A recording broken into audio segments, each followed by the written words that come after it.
মেরেছে লাথি ল্যাং ভেঙে ওই গেল ঠ্যাং, মেরেছে লাথি ল্যাং ভেঙে ওই গেল ঠ্যাং, ভাঙলো আমার মাথার বেল। ও দাদা রে ওদের কি হবে না আকেল, ও দিদি রে ওদের কি হবে না আকেল। মেরেছে লাথি ল্যাং ভেঙে ওই গেল ঠ্যাং, মেরেছে লাথি ল্যাং ভেঙে ওই গেল ঠ্যাং, ভাঙলো আমার মাথার বেল। ও দাদা রে ওদের কি হবে না আকেল, ও দিদি রে ওদের কি হবে না আকেল। ও দাদা রে ওদের কি হবে না আকেল, ও দিদি রে ওদের কি হবে না আকেল। ওরা তোমরা কি ভাবছো বাইক থেকে পড়ে গিয়ে আমার হাত ভেঙে গেছে? না না, আমাদের বউ তো মেরে হাত ভেঙে দিয়ে। দাদারা ভাবছা তো গাছে থেকে পড়ে গিয়ে মাথা ফেটে গেছে, কিন্তু না, আমার বড় বৌদি ঝাঁটার বাড়ি মেরে আর মাথা ফাটিয়ে দিয়ে। তবে দাদা কেন মেরেছি, কি জন্য মেরেছি, বিষয়টা তোমাদের কাছে খুলে বলবো। দাদা তাহলে আমাদের ছোট সংসার, একদম সুখী পরিবার। আমি, আমার দাদা, একটা ছোট্ট বোন আছে, দুই ভাই বিয়ে করছি। তবে দাদা দোষের মধ্যে কি, দুই ভাই তো ভাইরা ভাই হয়েছে। মায়ের দা দুই বোনে যখন এই সংসারে আস, কি সুন্দর সংসার হচ্ছে। 1 মাস গেল, 2 মাস গেল, তারপরে কোথায় কি হলো তোমরা না দেখলে বিষয়টা বুঝতে পারবে না। আমি খুলে দাদা, আমি খুলে দেবো। তোর বউ আমার খুলেছে, আমি খুলে আমার বৌদিতে দেখাবো। তুই কি খুলে দেবি? তুই আমার কে? কেন বোনাই সম্পর্কে কে? বড় বৌদি। ও মা, এবার বিষয়টা বলি। বলো। আমরা বনে বনে যায় যা, হ্যাঁ। আর ওরা ভাই ভাই ভাইরা ভাই, হ্যাঁ। সব একবারই বিয়ে হয়েছে। ঠিক, ঠিক। এবার গল্পটা বলবো, গল্পটা একটু মন দিয়ে শুনবে। বলো। তাহলে ভাই আমি আগে, মানে তোর বউ আগে কলে গেছে, আচ্ছা, আচ্ছা। আমি পরে কলে গেছি। আচ্ছা। আমি একটু বোতলটা সরানা জল খাবো। ভালো কথা। খুব খারাপ বলেছি। না, না, না। এই কথা বলে বোতলটা হাত দিয়ে সরিয়েছি বলে হ্যাঁ। তোর বউ এমন জায়গায় ছিঁড়েছে, হ্যাঁ। মানুষ দেখে হাততালি মেরে চলে যাবে। এই দেখ ভুল করেছে, এই দেখ। আর দেখো, এই দেখো। দুই বোনে কি মিল দেখো। আমার বোন। দুজনের টিওয়ালে গিয়ে এমন ভাবে গন্ডগোল করছে, রাস্তার লোক দেখে হেসে বাড়ি চলে যাচ্ছে। ছাড়বুনি। এই গন্ডগোল করার দরকার নেই। আমি কি বলি শোনো, ও আজকের বাড়িতে আসুক, ওর ব্যবস্থা আজকের হবে। ভয় দিতে বলে সব সময় ধরে মারবে। আজকে তোর এমন মারবো এলাকায় কোনো লোক তোর বাঁচাতে পারবে না। এই কি হয়েছে রে? কি হচ্ছে মান কি? হ্যাঁ? তুমি কি শব্দ আমার দেখতে পাও? আর তোমার বৌদি কি ধর তুলসী পাতা? এই তাই, এটা আমার বৌদি, এটা তো দিদি নয়। এ ওর বাবাই জন্ম দে, ওর বাবা ঠিক আছে। ওর যদি বাবা ঠিক থাকতো, আমি তোর নিজের বড়দি, তাহলে আমার সঙ্গে কি করে ব্যবহার করতে হয় সে জ্ঞানটা থাকতো না। তা ও বৌদি, ছি। তোমার বোন যখন হয়, তোমার বাবা কি ঘরে ছিল? এ আমার বাবা কে, তোর বাবাটা কে রে? এ বাবা, আমাদের দুজনের বাবা তো একটা। এবারে কে রো? বুঝতে পারিনি রে। বলো। রাগ ভরে নিজের রক্ত নিজে খাচ্ছি রে। আমি কি ডাইনি তৈরি হয়েছি রে বাবা, বুঝতে পারিনি রে বাবা রে। ছিছি রে। হ্যাঁ? আসলে ভাই কি হয়েছে? কি হয়েছে? এখন এই সম্পদের মেলা। আর বাবা এখন কি হয়েছে? না, এখন বিষয়টা হচ্ছে সেই যখন ঝগড়া বেঁধেছে, হ্যাঁ। আমি এক সংসারে থাকবো না, আজকের থেকে আমি আলাদা। দেখো বৌদি, একটা কথা বলি শোনো। দাদা তো বাইরে কাজে গেছে, দাদা বাড়িতে আসুক, তারপরে যার সম্পত্তি আছে সব সমান ভাগে ভাগ করা হবে। না ভাই, আমি এক এক করে বলবো, তুই এক এক করে আমার ভাগ করে বলো। তাহলে ভাই, আমার একটা মুরগি আছে। আচ্ছা। ওমা, আমার নিজের ছোট বোন আমার যা, হ্যাঁ। ওর একটা মোরগ আছে। না না, আচ্ছা আচ্ছা। ওমা, তোমরা সন্ধ্যে সাঁঝে মুরগি ছাগল ছাড়ো তো? হ্যাঁ। তাহলে মা, আমি মুরগি ছেড়ে দিছি, আর ও তো অবলা প্রাণী, ও কাকার কাকার করে ডেকে ওর মোরগের কাছে গেছে। আচ্ছা। ওমা, মুরগি যদি মোরগের কাছে যায়, আমি কি ধরে রাখবো? তা মোরগ মুরগি ছেড়ে দিলে এক জায়গা হবে না? বলে। এই এতে অসুবিধা কি হচ্ছে? দিদি গো, অসুবিধা কেন হবে না? ঠিক সন্ধ্যাবে মুরগিটা ছেড়ে দেবে, আচ্ছা। ককর ককর করে আমার মুরগির কাছে যাবে। সকালবেলা ওর মুরগি ডিম পারবে, আমার মোরগ চুন হাঁকবে। ও বৌদি, গন্ডগোলটা কোথায় আর বুঝতে পারেছো? বৌদির মুরগি ডিম পেড়েছে, আমাদের মোরগ তো চুন হাঁক দিয়েছে। দেখো বৌদি, একটা কথা বলি শোনো। বলো। দায়িত্ব যখন আমি নিচ্ছি, আচ্ছা। আমি ভাগ করে দিচ্ছি। ঠিক আছে। দেখো মুরগি তোমার, হ্যাঁ। তাহলে একটা মাত্র ডিম। হ্যাঁ। তুমি এক কাজ করবে, ডিমের কুসুমটা তুমি নেবে, হ্যাঁ। আর ডিমের খোলাটা তুই নিবে। শোনো, আমি কোনো কথা শুনবো না, হ্যাঁ? পুরো গোটা ডিমটা আমি নেবো। ধর বাবু, কাঁদুনি, গালের অবস্থা কাঁদুনি। যাক ভাই, নিজে হারলে ঝগড়া পাল। আচ্ছা। এবার ঠাকুর ঘর ভাগ হবে। ঠাকুর ঘর ভাগ? হ্যাঁ মা, যায় যায় যখন আল হবে ঠাকুর ভাগ করে নেবে। হ্যাঁ? না তো ঠিক সন্ধ্যেবেলা হবে, ঠিকই ছেড়ে ছেড়ে বাঁধবে। আমি ঠাকুর ঘর ভাগ করে নেবো। আচ্ছা। আচ্ছা, ঠাকুর বলতে কি ঠাকুর আছে? কেন, হর পার্বতী? মানে শিব দুর্গা। হ্যাঁ, হ্যাঁ। শিব দুর্গার মধ্যে তোর বউ কোন ঠাকুর নেবে, আচ্ছা। ও নিজে মুখ ফুটে বেঁচে নিবে। দাদা চিন্তা করতে পারো যে ঠাকুর ঘর নাকি ভাগ করবে? দাদা এখন দেখো প্রত্যেকটা গ্রামে একটা করে ঠাকুর ঘরে 2-3 বার পূজা হচ্ছে, আমাদের বাড়িও ঠাকুর ভাগ হবে। এই দেখো, হ্যাঁ? তুমি খুব ভালো করে জানো শিব ঠাকুর আমি খুব ভালোবাসি। আচ্ছা। ওই শিবটা আমি নেবো। সে বৌদিরা আমার পজিশন থেকে বুঝতে পারছে তুমি শিবকে কতটা ভালোবাসো। তাহলে ভাই কথাটা ইয়াদ রাখ। মানে? মানে ভালো করে শুনে রাখ। আচ্ছা। তোর বউ শিব ঠাকুর নেবে। হ্যাঁ। তাহলে তুই তোর বউকে বলে দে, হ্যাঁ। ওর ওই বুড়ো শিব হ্যাঁ। যেন রাতের অন্ধকারে লুইকে লুইকে আমার দুর্গার কাছে না আসে। দাদা চিন্তা করতে পেরেছো, বিচার আর করবে ঠাকুর দেবতা তারা কোথায় কখন এক জায়গা হবে তোমাদের কাছে বলে হবে? হ্যাঁ রে, ও মা ঠাকুর তো আলাদা করা। হ্যাঁ? আমি মা দুর্গার ভালো মন্দ মিষ্টি ফল দিয়ে পূজা দেবো, আচ্ছা। ও শিব লুইকে খাবে, মানবো কেন? যে আমার ভালো মন্দ পূজা দেয় দিদি গো, একটা নকুল দানা ভেঙে 4 টুকরো করে 1 টুকরো করে পূজা দেয়।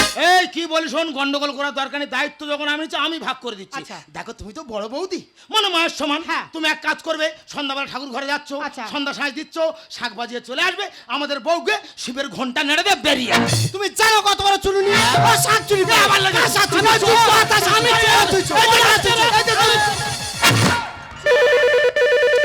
দেখো যেন মারামারির সময় আবার চোর আমি, চোর। হ্যালো হ্যালো, হ্যাঁ কে বলছেন? এটা কি মন্টুরাম হালদারের বাড়ি? হ্যাঁ হ্যাঁ হ্যাঁ আচ্ছা, আপনার বোনের নাম সুচিত্রা হালদার, হ্যাঁ স্কুলে পড়ে। তাহলে শুনুন, আমরা বোন স্কুল থেকে আসতে হঠাৎ গাড়ি অ্যাক্সিডেন্ট হয়ে মা নার্সিংহোমে ভর্তি আছে।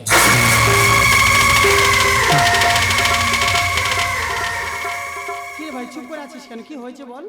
আরে কে ফোন করেছিল? বৌদি, আরে কি হয়েছে বল? আমাদের ছোট বোন সুচিত্রা সুচিত্রা? স্কুল থেকে আসার সময় গাড়ি অ্যাক্সিডেন্ট হয়ে মা নার্সিংহোমে ভর্তি আছে। দেখ ভাই, সম্পত্তি আমাদের, আমরা সবাই নিজের মানুষ, আমরা যে কোনো সময় সম্পত্তি ভাগ করতে পারবো, কিন্তু এই মুহূর্তে আমাদের বাড়ি বিপদ। আমি চলে যাচ্ছি, তুই আর শ্যামলী আমার সঙ্গে চলে আয়। কগনটা পাবি রে জীবনটা, কে জানে কগনটা পাবি রে জীবনটা, যেটুকু চোখে হয় মনে ধরে নিয়ে যা, যে মনে মন দিতে যা দিয়ে যা দিয়ে যা, কে জানে কগনটা পাবি রে জীবনটা, কে জানে কগনটা পাবি রে জীবনটা, যেটুকু চোখে হয় মনে ধরে নিয়ে যা, যে মনে মন দিতে যা দিয়ে যা দিয়ে যা, কে জানে কগনটা পাবি রে জীবনটা, কে জানে কগনটা পাবি রে জীবনটা, কে জানে কগনটা পাবি রে, কে জানে কগনটা আর 12টা বেজে যাচ্ছে নিজের জীবনটা। লেখাপড়া শিখে চাকরি এসে এমন একটা চাকরি খুঁজে নিয়েছি, ঘন্টার পর ঘন্টা সময় চলে যাচ্ছে, নিজে বুঝতেই পারছি না। এই নার্সিংহোমে প্রত্যেক দিনে কত মানুষ মারা যাচ্ছে তার ঠিক ঠিকানা নেই। আচ্ছা তোমরাই বলো তো, আমি তো একটা ইয়াং মেয়ে, আমার মনে একটি প্রেম জাগে, ভালোবাসা জাগে, কার সঙ্গে 2 মিনিট কথা বলবো সেই সময়টুকু আমার নেই। সত্যি এই জন্য লোক কথা বলে, এরই নাম জীবন। বিশেষ ঘোষণা, ঘোষণাটি মনোযোগ দিয়ে শুনবেন। একটু আগে সুচিত্রা হালদার নামের যে মেয়েটি গাড়ি অ্যাক্সিডেন্ট হয়ে মা নার্সিংহোমে 7 নম্বর বেডে ভর্তি ছিলেন, বেডের দায়িত্বে যে নার্স ছিলেন দয়া করে বেডে কাছে চলে আসবেন। মেয়েটি একটু আগে মারা গেছে।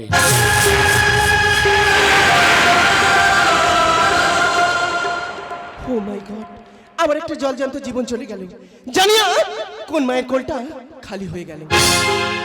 ম্যাডাম, এটা কি মা নার্সিংহোম? হ্যাঁ এটাই মা নার্সিংহোম। আচ্ছা, আপনি বুঝি নার্সিংহোমের নার্স? হ্যাঁ এই নার্সিংহোমের নার্স। আচ্ছা, বলতে একটু সুচিত্রা হালদার নামের যে মেয়েটি গাড়ি অ্যাক্সিডেন্টে আপনাদের নার্সিংহোমে ভর্তি হয়েছে, মেয়েটি কত নম্বর বেডে ভর্তি আছে? কেন, ও তো 7 নম্বর বেডে ভর্তি আছে। আচ্ছা আপনি ওর কি হন? আমি ওর বড় দাদা গো, আমি বাইরে কাজে ছিলাম, আমার কাছে হঠাৎ ফোন গেছে আমার ছোট বোন এই গাড়ি অ্যাক্সিডেন্টে মা নার্সিংহোমে 7 নম্বর বেডে ভর্তি আছে। আচ্ছা ম্যাডাম, আপনি বলতে পারবেন আমার আমার ছোট বোনটা এখন কেমন আছে ম্যাডাম? আপনার বোন? বলুন। আপনার বোন? আপনার বোন মারা গেছে।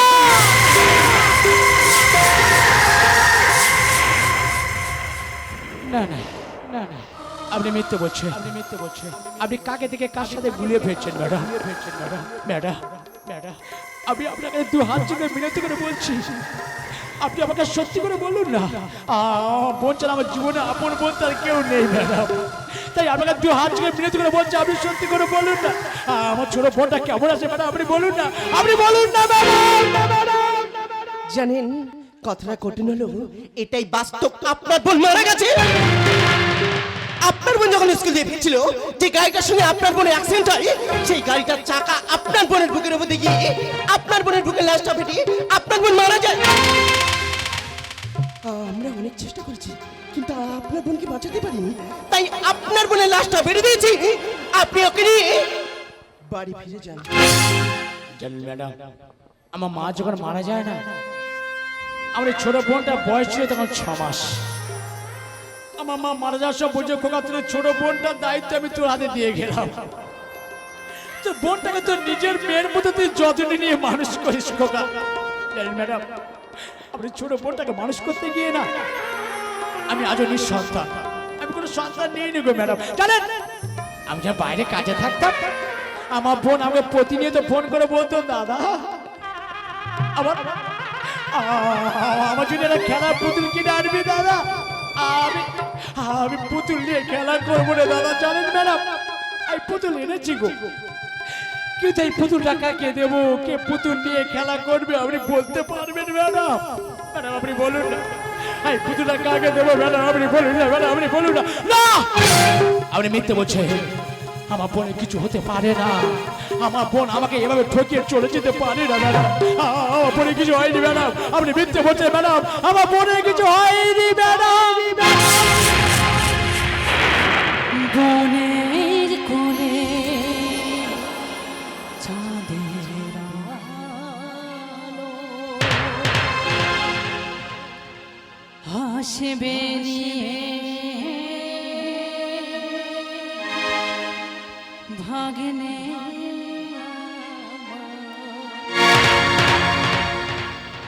হদর করে ডাকিব তারে বইবে ঘরে খুশি জুয়া বুকুটা ভরে যাবে যখন যখন ডাকবে ও মামা, ও মামা, ও মামা হারামি, ও মামা, ও মামা হারামি, সুচিত্রা, এই সুচিত্রা, দেখ না আমি তোর বৌদি, তুই আমাকে বলেছিলি না বৌদি আমি এলে সর্বদা তুমি আমায় আনতে যাবে, তাই তো আমি দেরি করলাম না, চলে এলাম। সুচিত্রা, চুপ, একদম চিৎকার করবে না,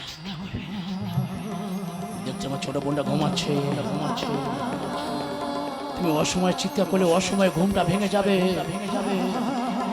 তুমি কেন বোঝো না সামনের ফাইনাল পরীক্ষা, পরীক্ষা ওর অসময় ঘুমটা ভেঙে গেলে শরীরে কষ্ট হবে, ও পরীক্ষা লিখতে পারবে না, পরীক্ষা ফেল করবে, সারা বছর স্বপ্ন মাটির সাথে মিশে যাবে। আমি তোমার কি বলে গিয়েছিলাম যে আমার ছোট বোনের দায়িত্ব আমি তোমার হাতে দিয়ে গেলাম, আমার বোনটা তোমার নিজের ননদ নয়, নিজের মেয়ের মতো করে দায়িত্ব নিয়ে তুমি লক্ষ্য রাখবে, মানুষ করবে। তুই বলেছিলে তোমার ছোট বোনটাকে আমার নিজের মেয়ের মতো আমি দায়িত্ব নিয়ে মানুষ করব, তবে কেন কেন সুন্দর দেহটা পাথর হয়ে গেছে, কেন কথা বলছে না? বড় তুমি কি দায়িত্ব নিয়েছো, বড় তুমি কি দায়িত্ব পালন করেছো তুমি বলো না, এই উত্তর দাও না, তুমি বলো না, এই তুমি উত্তর দাও না। আমি কে তোমরা কেউ মানুষ নও, তোমরা সবাই অমানুষ, তোমাদের মধ্যে মান হুঁশটা হারিয়ে গেছে, তাই তুমি কোনো মানুষ হতে পারোনি, তোমরা সবাই স্বার্থপর, তোমরা সবাই স্বার্থপর, স্বার্থপর। হ্যাঁ স্বার্থপর, শুধু আমি কেন, এই পৃথিবীর প্রত্যেকটা মানুষ স্বার্থপর, প্রত্যেকটা মানুষ প্রত্যেকের বুকে হাত দিয়ে বলুক তো যে স্বার্থ ছাড়া কেউ কোনোদিন কারোর জন্য এক পা এগিয়ে যায় কি? দেখবেন স্বার্থের জন্য লোহা বইবে, কিন্তু বিনা স্বার্থে কেউ তুলো বইবে না। দেখবেন একটা স্ত্রী একটা স্বামীর কাছে আবদার করে, দেখো আমার ভালো শাড়ি কিনে দাও, ভালো গহনা দাও, যদি না দিতে পারে তাহলে স্ত্রীর কাছে স্বামী স্বার্থপর। একটা ছেলে একটা বাবার কাছে আবদার করে, বাবা আমার বাইক কিনে দাও, ভালো বাড়ি বানিয়ে দাও, যদি না দিতে পারে তাহলে ছেলের কাছে বাবা স্বার্থপর। ঠিক তেমনি আমি চেয়েছিলাম আমার সংসার আমি আলাদা হবো, আমি সুখে থাকবো, আমি কারোর সঙ্গে মিশবো না, আমি কারোর ঝামেলা থাকবো না, আমি কারোর সঙ্গে চলবো না, আমি স্বার্থপরটা করতে গিয়ে সুচিত্রাকে আমি হারিয়ে ফেলি, কিন্তু বিশ্বাস কর স্বার্থপর যদি করতে হয় আমি সংসারের সঙ্গে করেছি, সুচিত্রার সঙ্গে নয়, কারণ আমি যাকে নিজের মেয়ে বলে ভেবেছি সেই মেয়ের প্রতি তার মা স্বার্থপরতা করতে পারে? মেয়ের প্রতি তার মা স্বার্থপরতা করতে পারে বলো? কোনোদিন পারে না। এই সুচিত্রা, সবাই বিশ্বাস করে, তুই তো বিশ্বাস করবি না যে তোর বৌদি তোর সঙ্গে স্বার্থপরতা করে না? একবার বল না, একবার একটু কথা বল না, মুখের সামনে জবাব দে না সুচিত্রা। জানেন একটা কথা বলতে আজকে আমার খুব খারাপ লাগছে, তবু বলতে হবে। এই পৃথিবীতে না আপনি কোনো মানুষকে আপন ভাববেন না। যখনই যে মানুষটাকে আপন ভাববেন সেই মানুষটি এক সময় আপনার দুঃখের কারণ হয়ে দাঁড়াবে। ঠিক ঠিক বলেছেন ম্যাডাম। জানেন আমার এই সংসার, আমার ভাই, আমার ভাইয়ের বউ, আমার এই নিজের বউটাকে আপন ভেবে না আমার এই ছোট বোনের দায়িত্ব আমি এটা তুলে দিয়ে গিয়েছিলাম। কিন্তু আজ বাড়ি ফিরে এসে দেখি ম্যাডাম এরা কেউ আপন নেই ম্যাডাম, এরা সবাই স্বার্থপর। এই স্বার্থ দুনিয়াতে না ভালোবাসার কোনো দাম নেই ম্যাডাম। যদি স্বার্থ দুনিয়াতে ভালোবাসার দাম থাকতো তাহলে জন্ম দেওয়া বাবা মা তার রাস্তাঘাটে ভিক্ষা করে খেত না, তার বৃদ্ধাশ্রমে ঠাঁই হতো না, ভাই ভাইয়ের থেকে আলাদা হয়ে যেত না, বোন ভাইয়ের সম্পর্ক নষ্ট হয়ে যেত না। আর এই ভালোবাসার দাম নেই বলে আজ অবহেলা আমার ছোট বোনটা হারিয়ে গেছে ম্যাডাম। আমার ছোট বোনটা হারিয়ে গেছে সবার চেয়ে যে ছিল গপ, আজ তা হয়ে যায়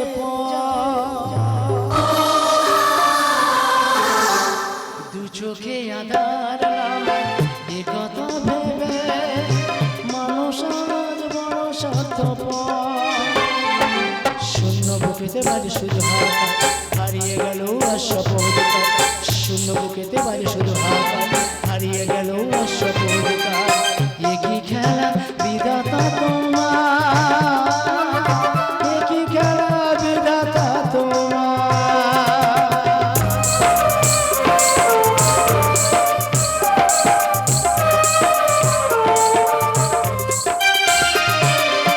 স্নেহপ্রীতি ভালোবাসা প্রকৃতির বন্ধন, মিছে সব শাখালো জীবন। মানে নাই মন তবু মেনে নিতে হবে, এ সংসারে কেউ নয় আপন।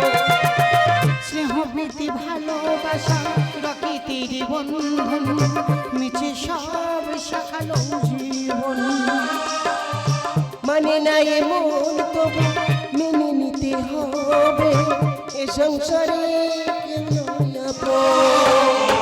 সুখের আশায় খুঁজে দুঃখ অপা, হারিয়ে গেল আর শপথ। সুখের আশায় খুঁজে দুঃখ অপা, হারিয়ে গেল আর শপথ। একই খেলা বিধাতা তোমার, একই খেলা বিধাতা তোমার, একই খেলা বিধাতা তোমার, একই খেলা বিধাতা তোমার। সুচিত্রা